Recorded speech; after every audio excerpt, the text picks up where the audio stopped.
Hey guys, welcome back to my channel. Today I'm going to give you my top 5 tips for hosting a student teacher. So when a student teacher comes into your room, you need to remember to treat them like an adult, no matter how old they are. No matter how much experience they have, treat them with respect, treat them as an adult. I've seen some people before at other schools who don't have much respect for their student teachers, and you need to respect them, because if you don't respect them, the kids won't respect them. And it's hard enough being a teacher, so we want them to learn and to feel encouraged to teach, to feel that teaching is something that they can do. We need to build them up. Tip number 2 is give them their own space. So everybody wants their own space, right? Everybody would like to have their own space, their own spot. So what I do for my student teachers is I have a place, normally it's at the back table, for them to sit. I have materials ready for them to use. Everything that I use, I have the same thing for them to use. So they know they're welcome to use anything they want. And I have stuff just for them, like cute little pens and stuff like that. So it's important, because think about it, when you go into a classroom, you want to have places to put your stuff. You want to be able to put your bag down, you want to be able to put a drink down, you want to feel comfortable.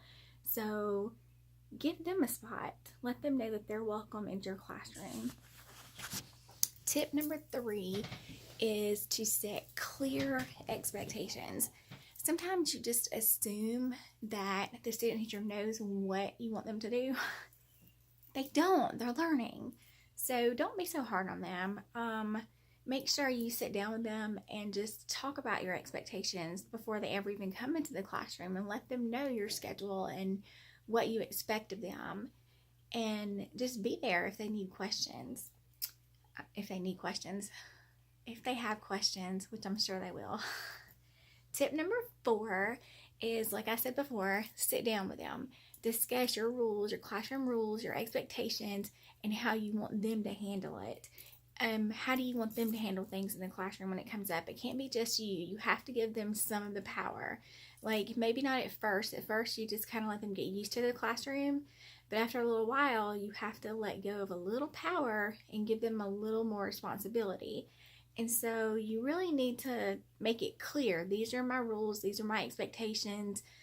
These are the expectations I want you to also have for the students, and this is what I want you to do. So you need to let them know it's okay for them to discipline the students, to reward the students. Make them know that you want them to use the classroom behavior management system, because if you're the only one doing anything like that, then the kids are not going to respect them, and they're not going to think that they have any power. So you need to show that you respect them.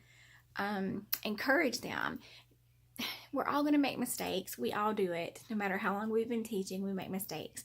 So when you have a student teacher, if they make a mistake, that's fine. That's what they're supposed to do. Some people just freak out, and it's no big deal. I mean, encourage them. Like, let them know. Give them like self-help books or teacher books, or think about what it's going to be like for them when they get their own classroom, because it is a totally different experience having your own classroom than just student teaching with another teacher. So go ahead and think about things that you wish you knew as a first year teacher. Things that you wish you knew when you started teaching that no one told you, and you thought you knew. You thought you knew it all, but you didn't.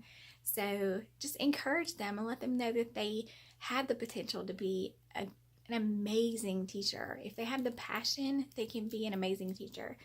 And my last tip, which I think is the most important tip, is just let them teach. Let them teach.